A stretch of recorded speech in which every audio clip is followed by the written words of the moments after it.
Hello, it's Rocket64. Welcome back to Xcom.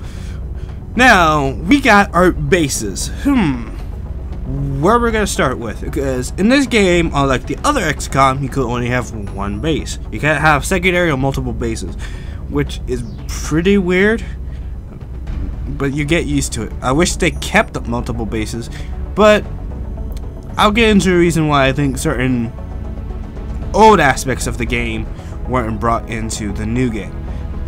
I want Asia, but I also want South America.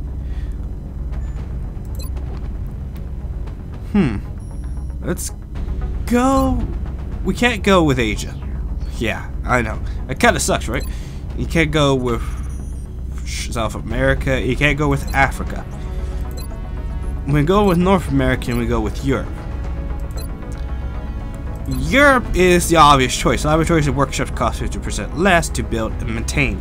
That is a good thing. That means we can easily start pumping out laboratories and workshops and start getting our stuff up there. North America, I hate to say, it's more mid to late game when you need to start actually having aircrafts. Asia, future combat is nice and all for beginning the game, but it's probably best to save that later. South America is a must. It makes autopsies in like it says right there, instant. Africa is probably easy to obtain, and it's just beneficial because it increases your funds by 30%. So let's start off with Europe because that's a smart thing to do. Expert knowledge. We don't need air and space. And I think if this was normal without second wave, you could choose all these, but we'll just use Europe right now. Affirmative. We are coming home.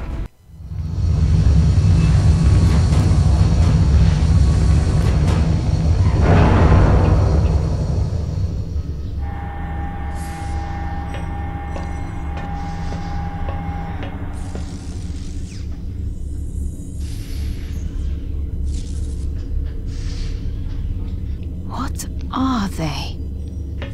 Whatever they are, they nearly took out a squad of our best soldiers. If you'll excuse me, doctors, the commander is waiting in mission control.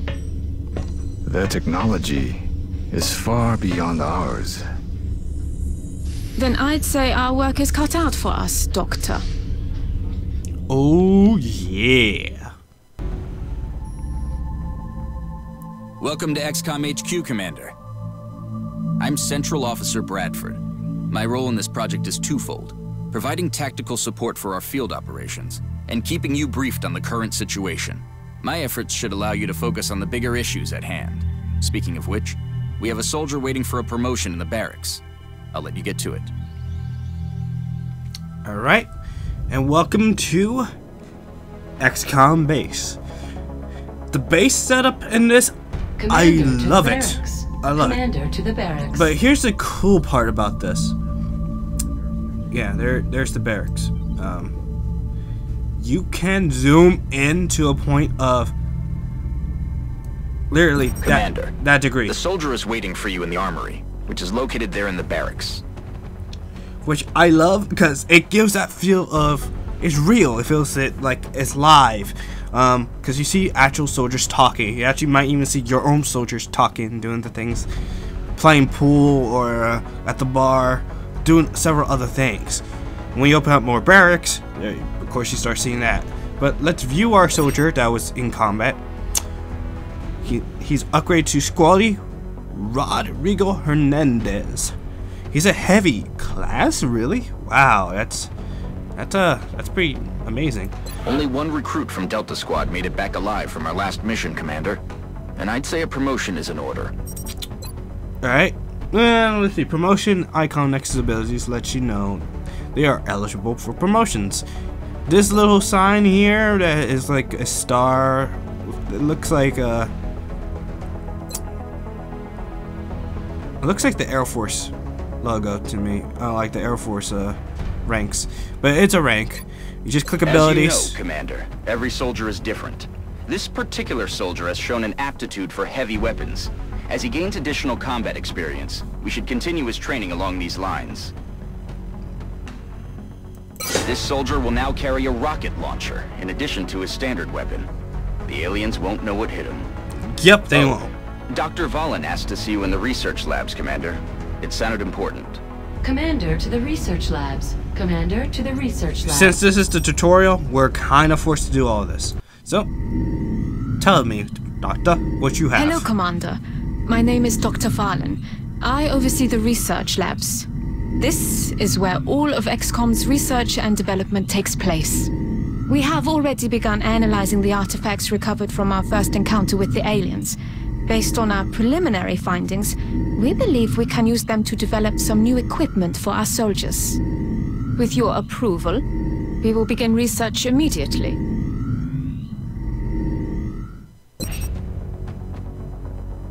Alright. We can start our research into 3 categories. One we can't even do right now. Weapon fragments, which these fragments are maintained, yeah, pretty much we can further study to invent our own weapons. Or alien materials. Materials that are lighter and stronger and pretty much give us body armor. Logically, you would probably go for the body armor, and which I'll probably do that because I'd rather have survivability over power. But this is a heavy choice, so I'd rather begin this project. Thank you, Commander. This research will take some time. We will notify you once it is complete. Commander to mission control. Commander to It sounds like you are needed elsewhere. Farewell, Commander. If you recover any additional artifacts during your field operations, I would be quite eager to study them. Commander to mission control. Commander to mission control. Now, I'm gonna say this right now. The more scientists you have, the faster that is, and amazingly, you have to have more scientists to do the bigger things near the end. It's same with engineers. But we got to say, The enemy is testing our capabilities, Commander. We've gotten reports of simultaneous attacks in 2 different countries. We can only respond to one. The country we help will donate more resources to our cause. But the panic level of the country we choose not to help will rise. It's not an easy decision, Commander, but it's one you'll have to make. now I love this and hate this. Because in the old XCOM, since you have multiple bases, you could attack multiple areas at a time. Since there's only one base, they forced us this choice, where our choices make a massive impact of the rewards we get and the panic level of a certain nation or a certain superpower. So let's see. We got Seattle and China. I want to go to the United States. Now here's even the, this is funny, but they kept the day and night system. So when you start flying across the world and you don't want to do something at night, make sure you fly just about around AM if it's across the world. Makes your life a whole lot easier during the day fights, because during the night it's a pain in the butt because you do lose visibility. So we'll go to Seattle, Washington. Hopefully I can get there before 6. Understood. The troops are waiting for you in the hangar. Before 6 Commander, before deploying our squad, you can choose which soldiers to send out there. I've taken the liberty of calling up our veteran. His combat experience makes him invaluable on the battlefield. yeah. Hopefully we could get there before, or after 6. I want to get there after 6 because I want to get there when it's at sunrise. All right, we got Rook Ghoul, Rook Squatty Hernandez, Rook Boar, and Rook Gamity. Sorry if I butcher these names. I'm not really good at pronouncing names, but most of these characters are probably not staying these, because I'm going to have some custom characters I'm going to bring through the story with me. There's not much I can do, so let's launch.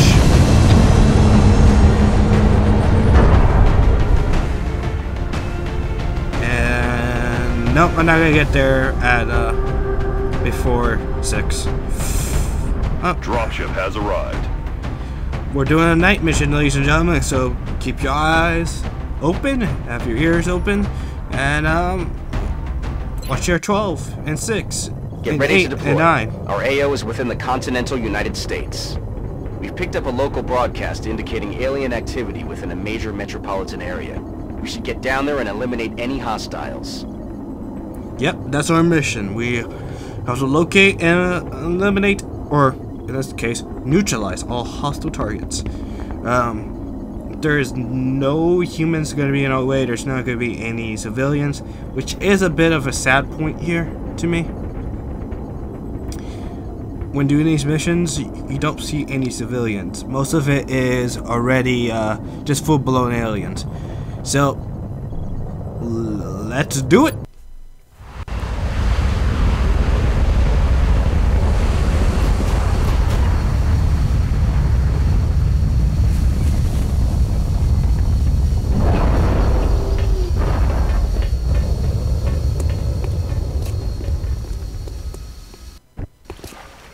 Hold on, soldier.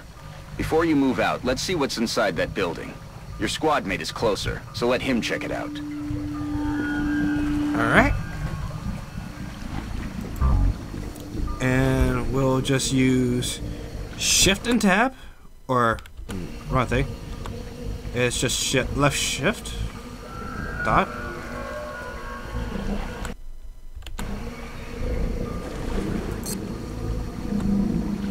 You know what? I'm probably just gonna use this. And we're gonna have our squaddy go here. Good. Now open the door. Quietly, so you don't reveal your position to the enemy. Alright, and let's open the door. Okay. Now take cover inside. Alright. Now I want a man on the roof of that building. See if you can find a way up there, soldier.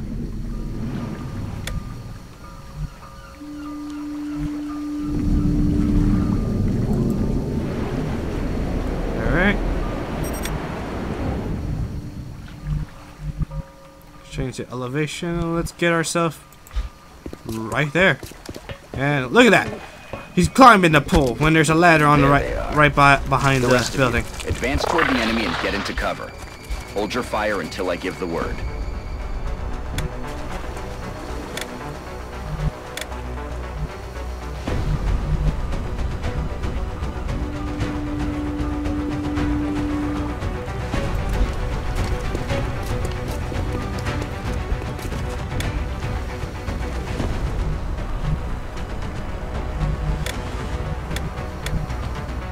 Alright, and what have you pinned here?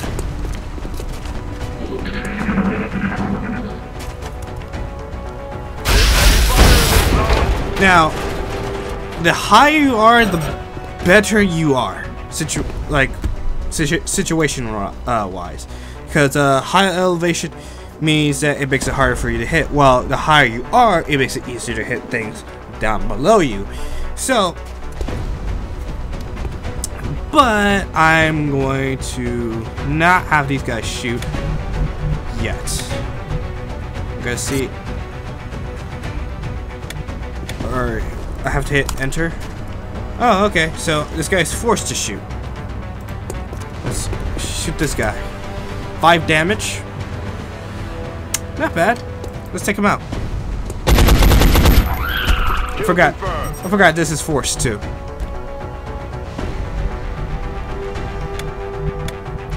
Alright, let's open this door here. Or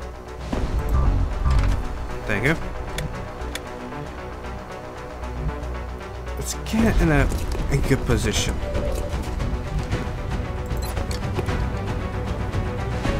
Alright. Can you take him out? Nope. Damn it, missed the target.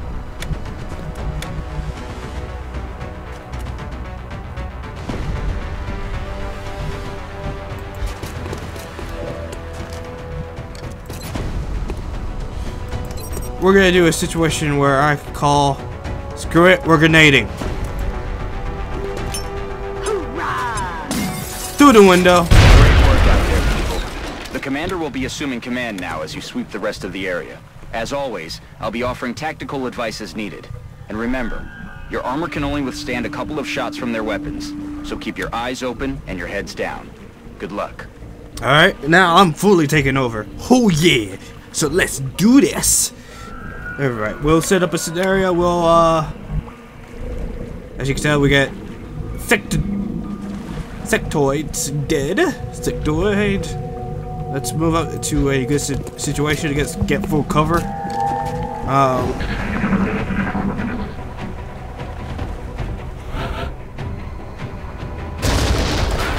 Oh, that was not good. Explodable terrain. Alright.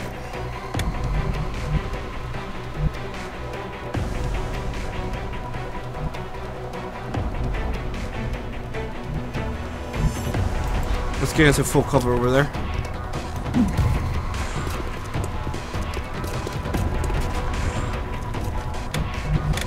We have no visual, so let's move up.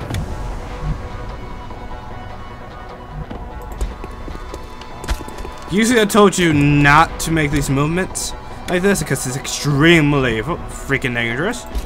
And that is true. I'm going to teach you a new mechanic here. They haven't introduced Overwatch. Pretty much we give up our second movement, but to if something moves in our sight or in our vision, we have the ability to shoot it. And there is a small aim penalty by doing this, but it's just small.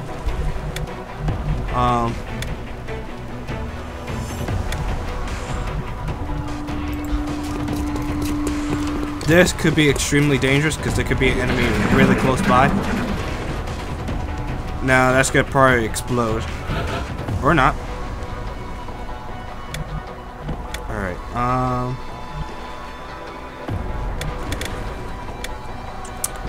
I want. Ooh, this is an iffy situation.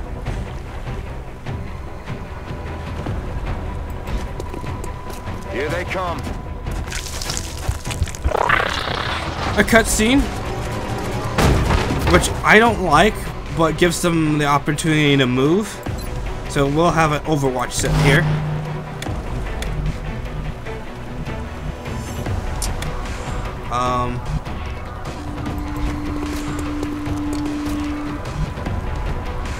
It is quite possible for me to shoot a rocket all the way through here, but I have to give up my time slots for that. So we'll do another Overwatch here.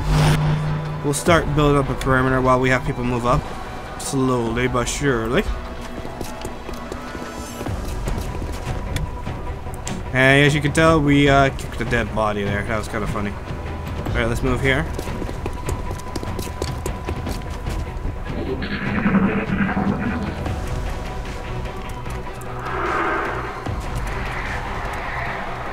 Now, one of them is buffing the other. That was close. This. Our veteran's rocket launcher should make easy work of the structure the aliens are using for cover.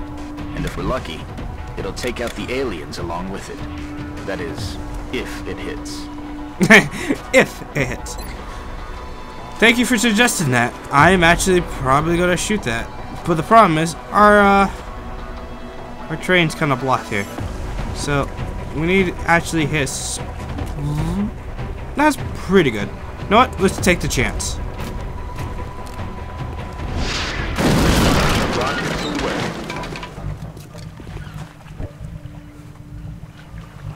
And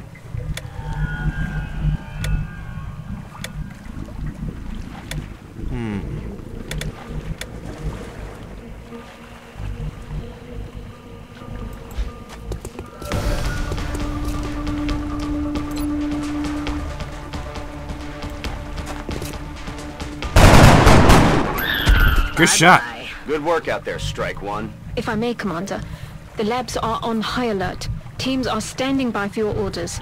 We can begin researching the newly recovered artifacts immediately. Alright. Let's head back to home. It's gonna take about 6 a.m.-ish. So it's about daybreak. As you can tell by the sky above our carrier. It's like orangey. And we got 2 promotions. Hernandez has 4 kills, which is not surprising because that's from the other mission. And Eliza Bourne and got 1 kill as well. Gamadad don't have anything. Excuse me. So The assault class serves as our front line. They're the first ones into a fight and the last ones out. alright, we're gonna have a running gun class. As you can tell, like I said, they split into 2 paths.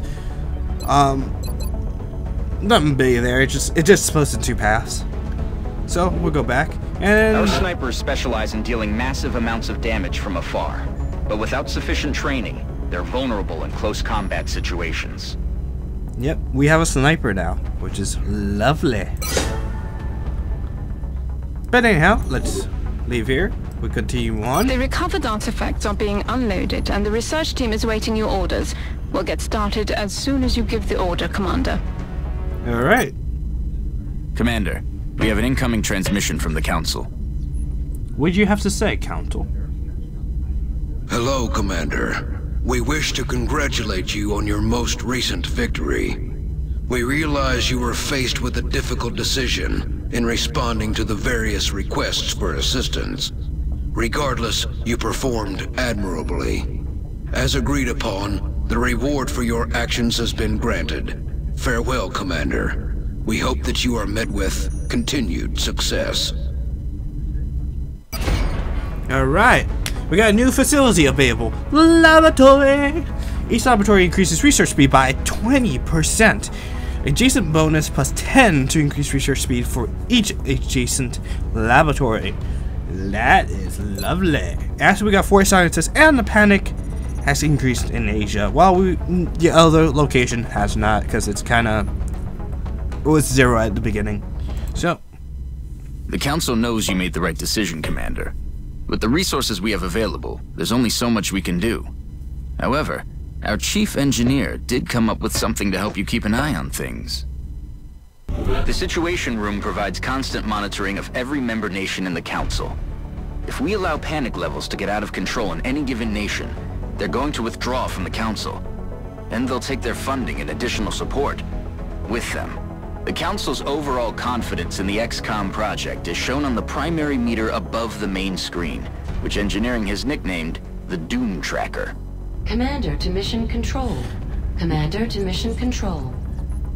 which is kind of funny. The Doom Tracker is, the more you screw up, the bigger that red bar gets. And once the red bar is full, you're pretty much game over. Anyhow, this is going to be Rocky signing off here. So I hope you enjoy XCOM Enemy Unknown. Like and subscribe, and I'll see you next time.